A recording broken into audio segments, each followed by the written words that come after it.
Monsoon में बारिश नहीं होने की वजह से बिहार में सूखे की समस्या इस वक्त सबसे बड़ी समस्या और गंभीर समस्या नजर आ रही है। सरकार ने करीब 35 लाख हेक्टेयर धान रोपाई का लक्ष्य रखा था, लेकिन सिर्फ 11% खेतों में ही धान की रोपाई हो पाई। अभी भी करीब 24 लाख हेक्टेयर में धान की रोपाई होना बाकी है। धान की रोपाई नहीं हो पाई और जानकारों की माने तो अगले 10 दिनों तक यही हालात अगर रहे तो पूरा बिहार सूखाग्रस्त हो जाएगा। समस्या लगातार गंभीर होते जा रही है।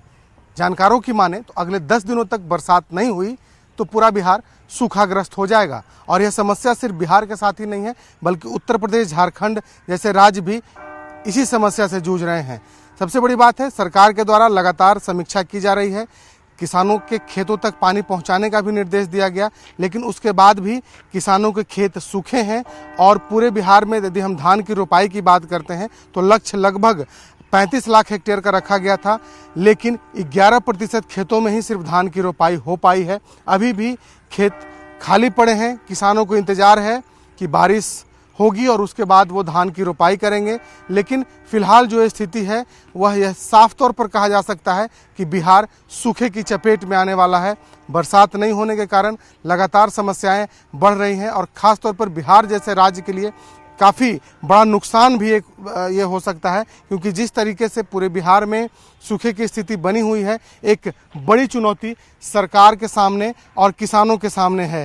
क्योंकि यदि हम बिहार की बात करते हैं तो जिस तरीके से बिहार में धान की रोपाई अभी तक हो जानी चाहिए थी, लेकिन अभी तक किसानों के खेत पूरे बिहार में खाली हैं और वह इंतज़ार में है कि इंद्रदेव कब बरसात करेंगे ताकि उनके खेत में भी धान की रोपाई की जा सके। कैमरा पर्सन मनीष जुनेजा के साथ शैलेंद्र, न्यूज़ 18 पटना। गोपालगंज में गंडक नहर विभाग की लापरवाही की वजह से किसानों के खेतों तक पानी नहीं पहुंच पा रहा। इस वजह से किसान अब नहर में ही धान की खेती करना शुरू कर चुके हैं। मामला मांझागढ़ प्रखंड के धनखर नहर का है, जहां लुइस गेट पिछले कई वर्षों से बंद है। लुइस गेट को बंद कर दिए जाने की वजह से ये पानी जो है कहीं भी पहुंच नहीं पा रहा है। नतीजा ये है कि नहर में किसान धान की रोपनी कर चुके हैं। स्थानीय ग्रामीणों का कहना है कि इस नहर में 5 साल पहले पानी जाता था और लोग खेतों में पटवन भी करते थे, लेकिन अब पिछले 5 सालों से लुइस गेट के मुहाने को मिट्टी से भर दिया गया। उसी समय से मुख्य नहर में पानी नहीं जा रहा है। बिल्कुल, यह जो है आपके द्वारा संज्ञान में लाया गया है और उसमें जो मुख्य कैनाल है उससे जो लेटरल कैनाल्स हैं उसमें ऑब्स्ट्रक्शन है कहीं, इसके वजह से यह ऐसी घटनाएं हुई है। उसको हमने एसडीओ को मैं आदेश दे रहा हूं अभी कि उसको जाकर के ठीक। सूखे से निपटने के लिए सरकार एक और जहां पूरी प्रयास कर रही है, वहीं गोपालगंज में गंडक नहर विभाग की लापरवाही की वजह से नहर का पानी किसानों के खेतों तक नहीं पहुंच रहा है। अभी हम मौजूद है माझा प्रखंड के धनखर गांव में, जहां पर ये सारण गंडक नहर है, मुख्य नहर है और इस नहर में पानी है। लेकिन इस नहर से निकलने वाली जो धनखर नहर है उस नहर में फ़िलहाल पानी नहीं है। पानी नहीं होने की वजह से किसानों ने नहर में ही धान की रोपनी कर दी है। आप तस्वीरों में देख सकते हैं साफ तौर पर ये नहर है और नहर में किस तरह से धान की खेती की गई है।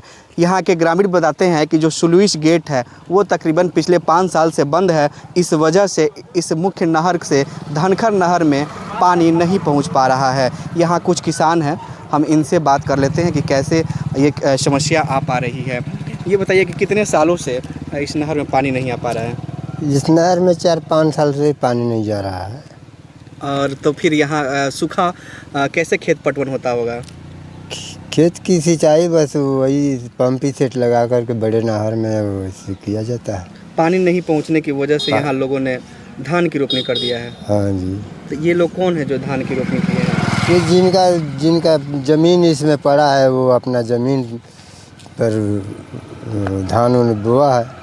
पानी चलने लगेगा, लोग बोना छोड़ देंगे। क्यों पानी नहीं जा पा रहा है, क्या वजह है? ये तो बंद है, सुलुइस गेट बंद कर दिया गया है। तो ये किसान है, इनका कहना है कि सुलुइस गेट बंद होने की वजह से नहरों में पानी जो है उसकी सप्लाई नहीं हो पा रही है। गंडक नहर विभाग भी इस पर ध्यान नहीं दे पा रहा है। हालांकि गोपालगंज के डीएम ने इस पूरे मामले में संज्ञान लेते हुए कार्रवाई करने की बात कही है। गोविंद कुमार, न्यूज़ 18 गोपालगंज।